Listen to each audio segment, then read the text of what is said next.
Welcome to Soul Interviews on soulandeffect.com. The sound of emotion.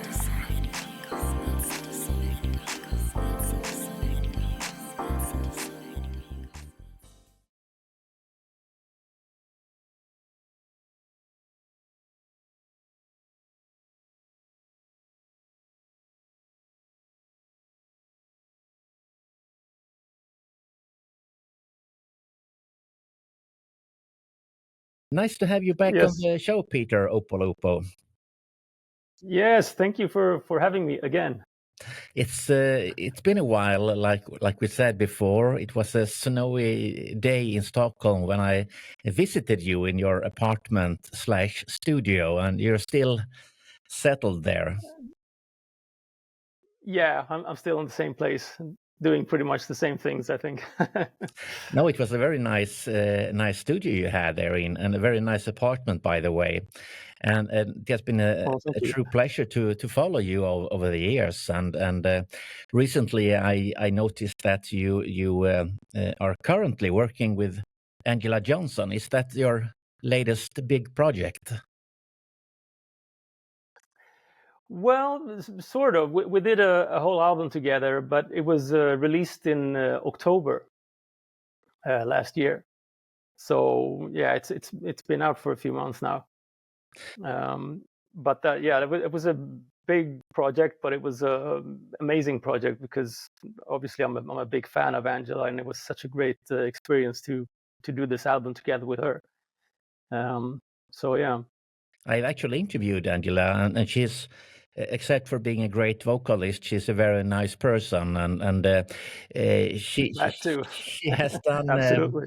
work with the real people as well. I can, if I don't remember wrong. Yeah, that's how we got connected because I was asked by real people to do some covers or reinterpretations of like brand new heavies and the influence, and I did those with Angela, and then Ollie Lazarus, label head of Real People, asked me if I would be interested in doing a whole album with Angie, and of course I jumped at the occasion. I was delighted that he had that great idea in mind for the both of us. So yeah, that's how that came about, through Real People music. And Ollie is also a very nice person. So you're in, and He like sure is. yourself, Peter. So you're in a great company. How would you prefer to when someone introduces you? What do you prefer to be called? A producer primarily, a remixer, arranger, recording artist, musician? What's the preferred title? Or it doesn't matter? Bodybuilder or pole dancer. No, I don't know. I think, I mean, if I had to pick like one label, I don't know, producer, I guess. The definition of a producer is so wide these days, so that kind of incorporates artist and performer as well. I think, at least for people working in like the club scene, where you pretty much do everything yourself. But yeah, if I DJ as well, but if I had to just pick one, then I would be producer, definitely. Has that changed over the years? Because if I don't remember wrong, you started off making remixes, or am I wrong? No, that's true. Yeah, and I still do tons of remixes, and for me, it's a big part of what pays my bills. It's the remix work. But I've always been doing original stuff as well. But that's a big difference doing a project with original material when you release it as an artist, versus doing a remix. If you do a remix, it's money up front. As soon as you finished your work, you get paid, and releasing an album or an EP or whatever, it's a long time before you might see any money. So it's a different kind of approach and different kind of mentality, I guess, doing remixes and doing original stuff. If you compare to, let's say, back in the days when you kicked off doing what you do, and today, is it easier today to make your living through the music? That's a good question. Well, it's easier in a sense that I'm very fortunate to be somewhat established by now, so people know me. So I get approached in a different way. But when I started out in like late 90s, early 2000s, doing remixes for major labels, I was with a management production company back then, and they got me all this work. The money was very, very different back then compared to now. So there's maybe more work, but it doesn't pay as well. I mean, it's crazy the way the music industry has gone in the last few decades.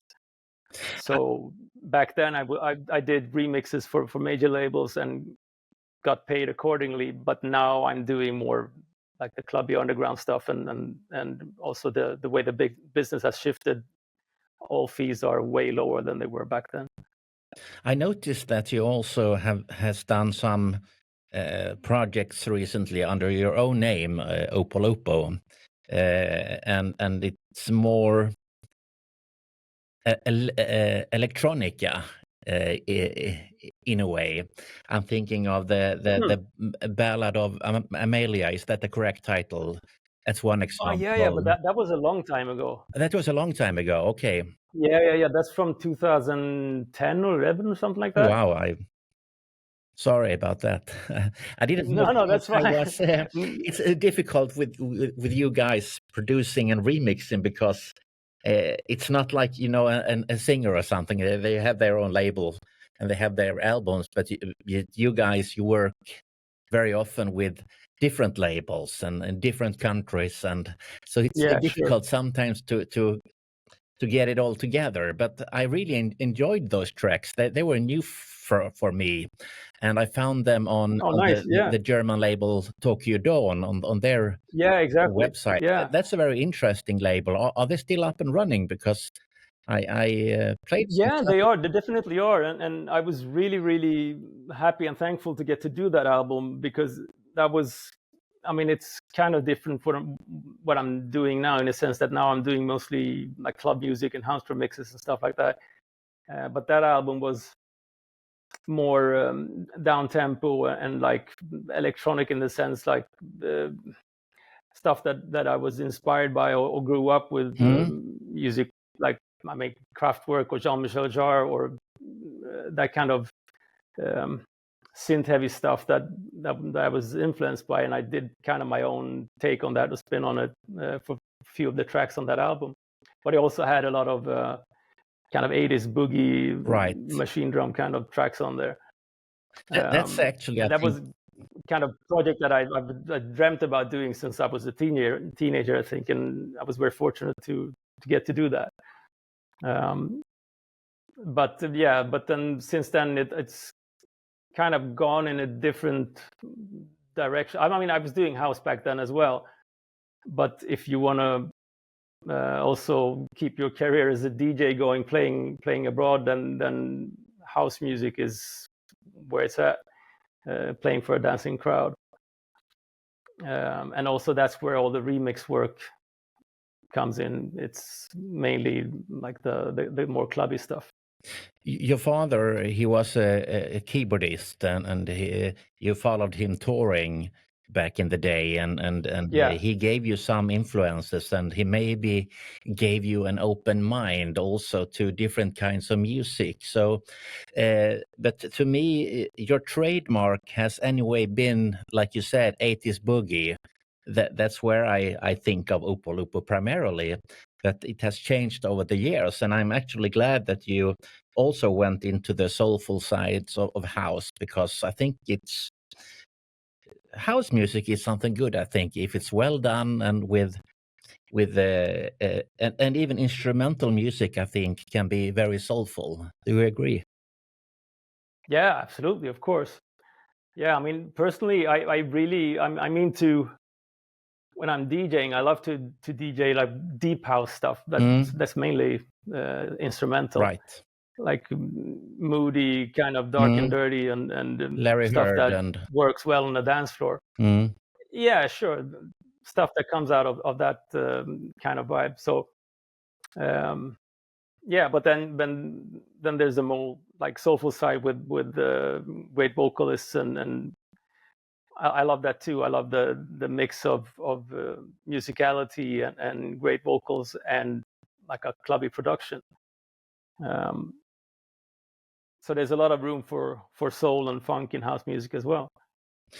like, for example, Dave Lee, formerly known as Joey Negro, he uses different monikers to be able to change his repertoire and to do other stuff. Are there any Opolopo monikers out there, or? Not really. I did a few things under the name Actual Proof. I did an EP for Swedish label Local Talk, and I think I done a remix or two under that moniker as well. But yeah, but I've done most, like 99.9% of everything I've done has been under the Opolopo name. So I don't know. I think that's more of a thing of the past, where people were picking different aliases for different projects. Whereas now I think most people stick to one name and try to assemble everything under that umbrella. Like they have a brand and then they try to fit different things under that umbrella. Do you primarily have an international audience? Because, I mean, we're both Swedes. Sorry, you cut out there. Okay. Do you have primarily do you have primarily an international audience? Yeah, definitely. Whatever success I've had, it's always been abroad. So I'm very incognito here in Stockholm, which suits me just fine. No, I understand that, and that's maybe one reason why we're talking English and not Swedish, because we maybe have our audience outside the Swedish borders. But that's one of the good things, I think, with this this era we have with new technique, that it makes us a bit more flexible on where we should be present with whatever we do, if it's a website or a song or whatever. What's in the pipeline here in the future? Do you have a label of your own, Peter? No, I don't. I've been asked many times, like people think I should start one, but I don't think that's for me. I'd rather focus on the music and save that headache running a label for somebody else. I have big respect for anybody who tries to do it, and especially people who do it successfully. But I have thought about just releasing my own stuff on setting up some kind of label and doing it on Bandcamp or something like that, but I haven't got around to it. So no, I don't have a label. But like you said, you're a pole dancer as well. Is that something you do professionally? Because I mean, I don't know, because on your Instagram, I think it said pole dancer, and I mean, I think it says ventriloquist. Yes, right. Yeah. That's where the big money is. It is. Yeah, definitely. With this physique, oh my god. No, that's just a stupid thing that put up there, and it kind of stuck, so it's been there for years. I think there's nothing real about it. No, unfortunately not. No. I mean, it looks amazing. I would love to do pole dancing if I could. They're athletes. I mean, they're pretty crazy what they're doing. But no, I can't say I'm an expert in pole dancing, really. I'd like to be, but the work you do, Peter, is it that are people reaching out to you and want your help, or do you reach out to other people, or it's a combination? Well, I've been very fortunate that I've been contacted by people, so I'm not really seeking project or reaching out myself. I've just been lucky to have people approach me, and then if a project sounds interesting, then I'll do it. And especially remix work, that's that's great to have that. I guess with over the years that people have, they know about me, and I get approached for whatever kind of sound I have, and it's worked out so far for me. So yeah, that's something I'm really grateful for. So I don't have to go hunt for work, but I don't take it for granted. I mean, things aren't getting easier by any means. I mean, DJ work is really scarce nowadays after the pandemic. Fortunately, production and remix work and all that's still going strong, but the live gigging part is really suffering after the pandemic. Luckily I have work coming in. The gigs you do as a DJ, is it there you earn most of your income through those gigs, or? Yeah, I mean, it used to be in combination with the remix work, but now I rely mainly on the production, mixing, and remixing, because the gigs have really been way fewer. So yeah, I wish. I mean, everybody thought that after the pandemic, it's going to be like the crazy 20s again, and it's going to be parties all over. But I don't think that really happened. It's changed the way people go out, like where they go and where they want to spend their money, and also the way the whole world looks like right now with the politics and the economy in most countries aren't really doing that well. So I think it's a global phenomenon in many cases. Is it possible for you to have a little tour on your setting in the back of your little studio setup? Is it possible to I don't know what equipment you use? Maybe I can walk over there. Yes, please do so, because it's not that exciting. I mean, it's just basically all the production work I'm doing is on the computer. So running a lot of plugins and software, and then I do have some hardware as well, just for playing around and getting some inspiration. It's an old ARP 2600 clone. Got a falling over here. I can see. Got a Rhodes piano down here. Yeah. Yamaha CS30. Some other stuff. Recently bought there it is. Moog synth. So this is what DAW do you use recording? Is it Pro Tools or? No, I use Cubase. Okay, Cubase. So that's my main tool for production and working. I think usually when you start with something, it might be a difficult way to change the software in the middle, because you get so used to something. I started to record my interviews with Pro Tools actually, but now I'm using Adobe Audition, but it's a bit tricky when you change from one software to another, because it takes a bit of effort. Yeah, for sure. I mean, especially if you spent a few years, you learn that tool very well, and there might be other stuff out there that might actually be better. But it's a learning curve to jump onto something new and try to learn that. So, but I've been in Cubase since, I don't know, late 90s, mid 90s. I was using Logic before that, but then they switched. I'm on a PC, and I was on a PC back then too. And then when Logic went to Mac only, then I jumped over to Cubase and been running it ever since. But I love it. I think it's great. It's a very powerful tool.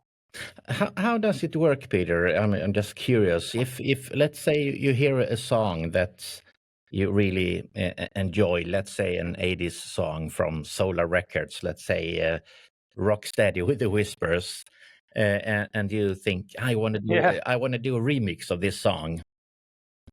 Do you need to contact the artist or the label, or are you allowed to remix the song without their permission? No, you're not. I mean, a lot of people do edits and bootleg remixes and stuff, and I do them as well, but I do them for my DJ sets. But to actually get in contact with the rights holders and the labels that own the rights and to do it officially and properly, it's so much work, and they're not interested. No. And it's not worth the effort to try and chase them down and actually do it in an official way, because, well, one, they're not interested. It's too much hassle for them, or they don't see the value of it. And when they might be interested, then they want you to license the rights to do a remix or to do some kind of rework, and they want to charge you tons of money for it, which doesn't make sense because you don't make any money of releasing it. But sometimes you're lucky when there are a few labels that I've actually just recently did a project for Swedish label Cosmos Music, where they have a sister company, Ace Music, who they own a lot of catalogs of all record labels. So they own the Spring Records catalog, and a lot of great artists released on that label, like Millie Jackson and Fatback. So they have the rights to that catalog. So they have started this it's a pretty big remix project where they invited a lot of DJs to do proper official remixes of all tracks. So we got access to the original stems and did remixes of a few of the tracks from that catalog. So that happens every now and then, but it's quite rare. So most of the edits and remixes of the old soul stuff, a lot of it is just bootlegs or people that are done it for themselves, for DJing and stuff like that. But like, for example, when if someone like Angela Johnson reaches out to you and say, I want a remix of this track, and it's not always, or maybe even often that the artist own the rights. It might be a label that owns the right to the song. How much responsibility do you have to make sure that everything is legally right? Well, if I'm approached by a label and they release the original, then they own the rights. So that's on them because they are released in remix as well.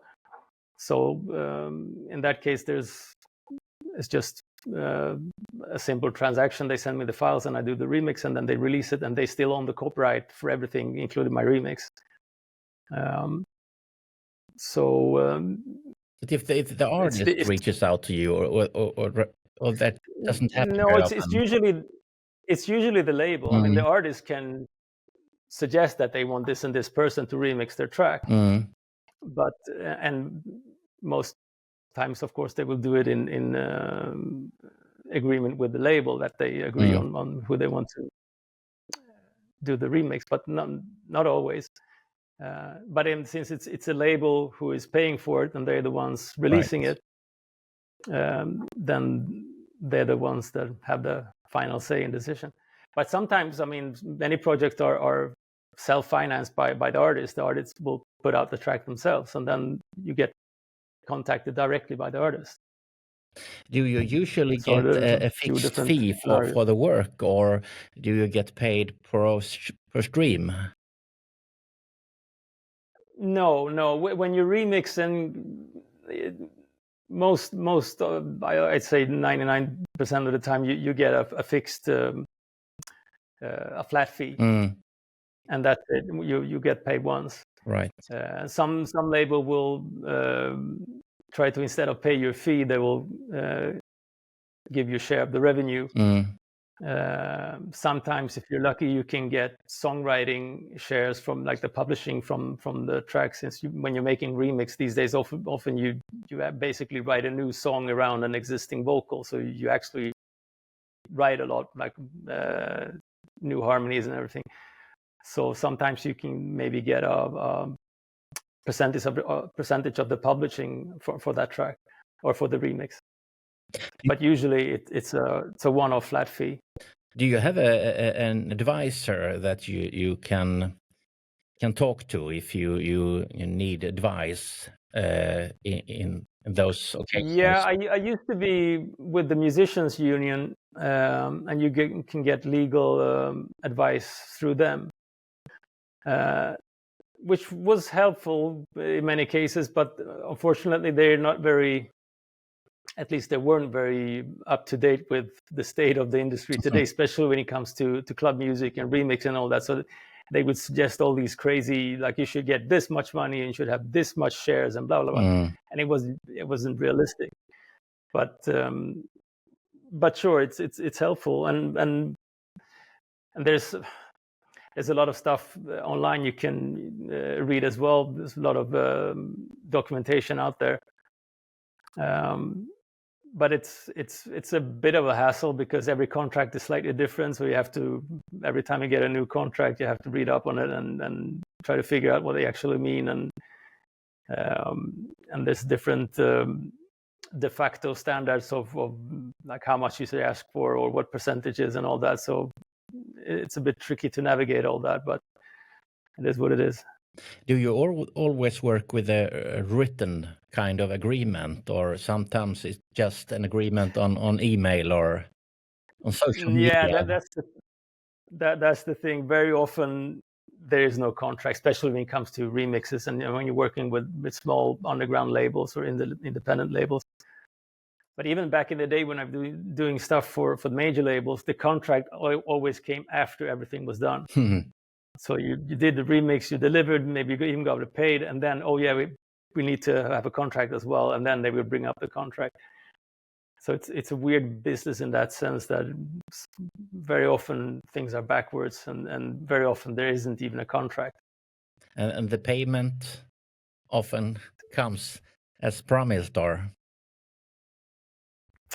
Yeah, I've never really had a problem there. Not when it comes to production of remix work.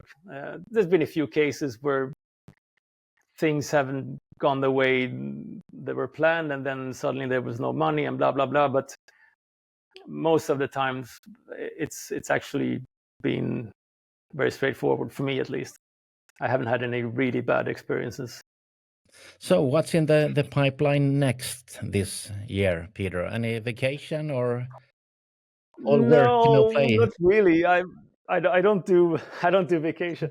No, because the way I work and the kind of life I'm living, I don't really feel the need for a vacation because I mean I had all day to work and do music, and if I want to, I can take a day off or an afternoon off or whatever. So my schedule, if you want to call it that, is very flexible. So I don't feel that I need 3 weeks of doing nothing. I would probably go crazy if I had that. I would love to travel though, but I miss that part when you're gigging, you get to travel. That's one of the nice benefits of DJing. But other than that, no, I don't have a vacation plan. But I've just finished a project with UK soul and R&B singer Kenny Thomas. Right. Yeah, he's an amazing vocalist, and he's doing a new album, the first new album in 15 years, I think. So I produced 9 out of 11 songs for that one. That's interesting. And yeah, I'm really looking forward to it. And I think that's going to be released sometime this summer. So it's all just been wrapped up very recently. That's an interesting project. How did you get to know him? Was it through Ollie? Well, he reached out quite a few years ago. Yeah, he reached out to me quite a few years ago to do remixes, and then I've done quite a few for him over the years. And then when it was time for him to do another album, he asked if I would be up for producing it. And yeah, I was definitely up for that. And he's such a great guy to work with. So it's been a great project, and actually working on tracks for the next album as well. Wow. So hopefully it's going to be a long collaboration there. But first, I'm looking forward to the album coming out this summer. I think that could be a perfect match. Yeah, it's nice because this one too it's not house music. It's more R&B and soul. So it's great to get to do that as well. So I really loved that and enjoyed it a lot. What can we expect? 80s boogie, melodic, dance music. Yeah, I mean yeah, it's a bit of R&B, a bit of guess neo soul, and there are some boogie elements in there too, of course, for sure. So I think it's got that vibe of somewhat like a modern retro feel, if you can call it that, something like that. And with Kenny's voice, I think it's gonna be great. Wow, it sounds interesting. I mean, he was huge back in the primarily late 80s, I think, early 90s. Yeah, I think he had his biggest hits in early 90s. With, I think did a cover of Gap Band's Outstanding, yes. And then I'm Thinking About Your Love. Yeah, exactly. I think that was the biggest one. Yeah. So he's been around. We're the same age, so it's interesting that he was doing it already way back when I was still aspiring to make and produce music, but he was already doing it back then. Wow. Is there any single out yet, or nothing is released? Not yet, no. It's they're planning a single. I don't know when the single is coming, but there is one on the way for sure. Is he on a large label or a smaller label these days? Well, I think they pitched the finished album around, and it's been picked up by a label now. And I don't think it's not a huge project by any means. I mean, these days it's really hard to do that kind of costly project that you might have done in the 90s, but it's a nice project. It's a nice album. How much freedom did he give you when it comes to the production side? Did he have a lot of inputs, or you were the main director of the show when it comes to the music? Well, he pretty much lets me do my thing. He will tell me what kind of vibe or idea he has in mind, but then I go and do whatever I'm doing and send it back to him. And I think all of them, he kind of just loved them all. it worked between us. I think of course, a few changes here and there, and try a bit different things. But yeah, of course. But yeah, it's been a great collaboration, very smooth. Do you have music on your hard drive? I mean, 50, 60 songs there waiting for someone to... No, I don't. I mean, in this case, he had a lot of tracks that were demos or ideas already written, and then I would polish them up and maybe add a few bits here and there. Others would be where he had an a cappella, and I would create something new around that, or do something almost from scratch. And then some of the songs were already written together with others, so it was just a matter of producing it. I think a big problem today when the biggest challenge, let me put it this way, the biggest challenge for independent music today is bad sound quality. How much effort do you put into the mastering process? Do you do the masters yourself, or you have someone doing them for you? Yeah, it depends. Sometimes I do the mastering myself, and then sometimes it gets sent away. Usually with remixes, it will be mastered by somebody else, picked by the label. And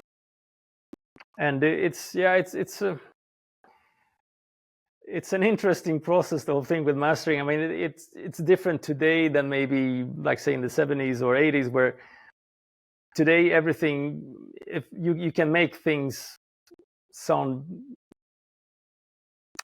pretty polished and good already in the mixing stage, and there's not much you need to do in the mastering except for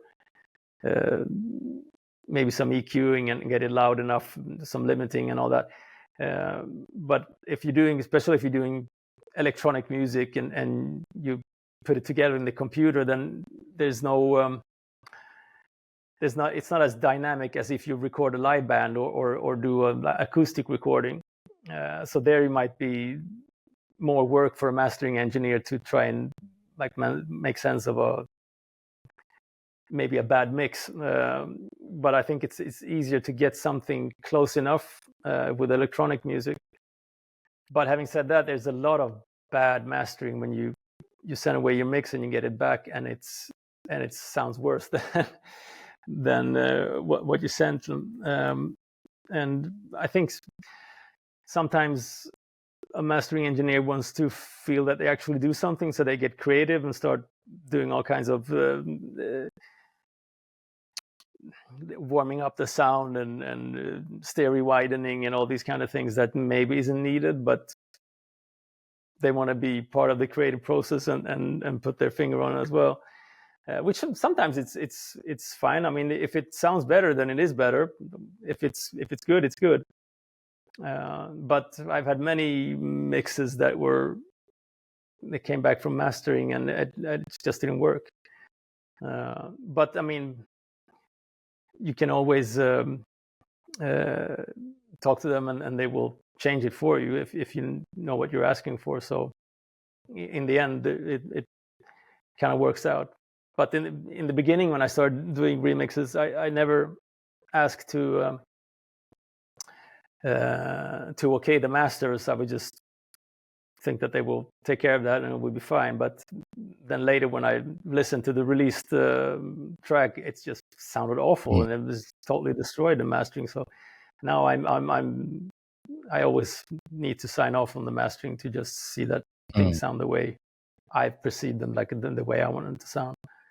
But then again, many times there's a label involved and they have a certain idea of how they want things to sound. So sometimes you just have to compromise. Back in the day, Peter, we went and we bought our vinyl or our CD, and we were, you remember when we were in the record store listening to each song, you know, and I interviewed Monte Moyer, you know, from the keyboardist of the time, one of them. He's an excellent producer, and he said something that made me think, actually. It was that back in the day, there were more often longer intros on the song. He said today, the audience, they want to be caught instantly because they're streaming their music, as an example.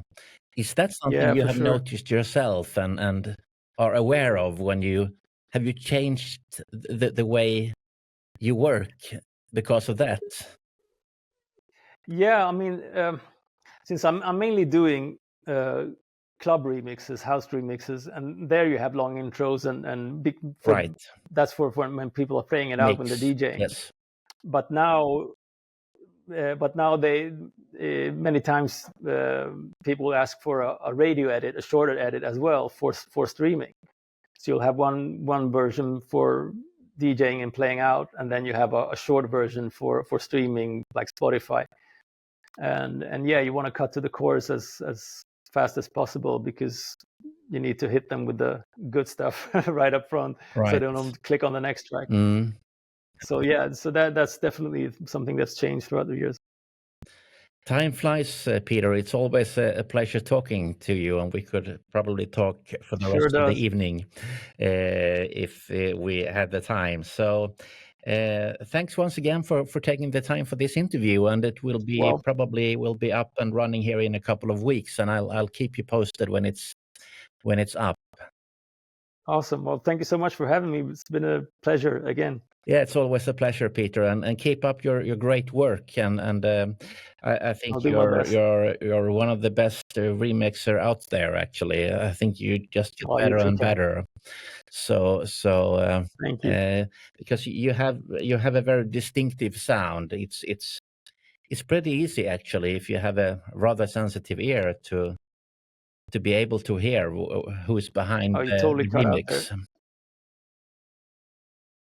And I think, Sorry, you cut out yeah, there. I didn't I hear. think it's if you have a rather sensitive ear, it's possible to hear when the remix comes from you because you have a rather distinctive kind of sound in your remixes.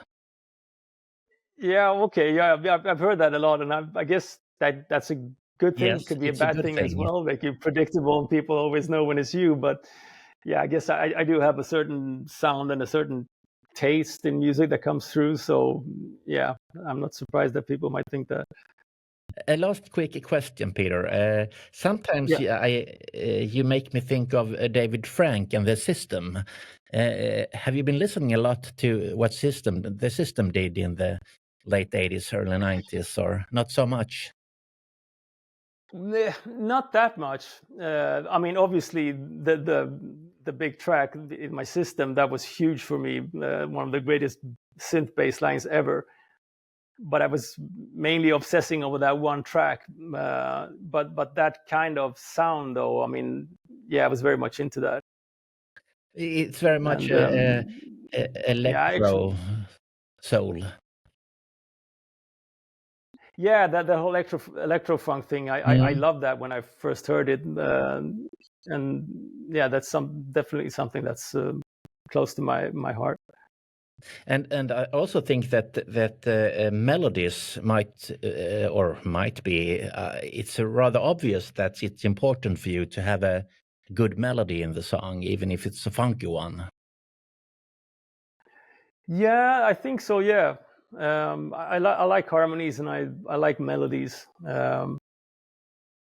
but also sometimes I guess they can get in the way. I mean, I have a hard time leaving things and let it be minimalistic. I can't stop myself always like put something in there that it's it depends on what kind of music you're doing as well. If you're doing something for the club, then it might be too much. It just distracts and it doesn't come through on a big club system. It just clutters things up. So it's sometimes it's hard to maybe strip things down a little bit more. But if I'm doing like, I don't know, soul and funk and that kind of stuff, that's maybe more for home listening, then yeah, I'll have a lot of melodies and harmonies and stuff going on for sure. Are you a perfectionist in the studio? I don't know. I mean, I guess like most people, you're never really satisfied. It's just a mix is never done. It's just when you stop working on it, there's always something that you can improve. There's always something that's could be better. And having listen back to old stuff. Oh, why did I do this here? And why didn't I bring up the kick here? Or why is the kick so loud there? And why didn't the snare and this melody there? And blah blah blah. So yeah, it's hard to be satisfied. There's always room for improvement. So in that sense, yeah, I do spend a lot of time on tweaking things and making it right. Okay, Peter, let's go back to the studio and make some good music for us. For sure.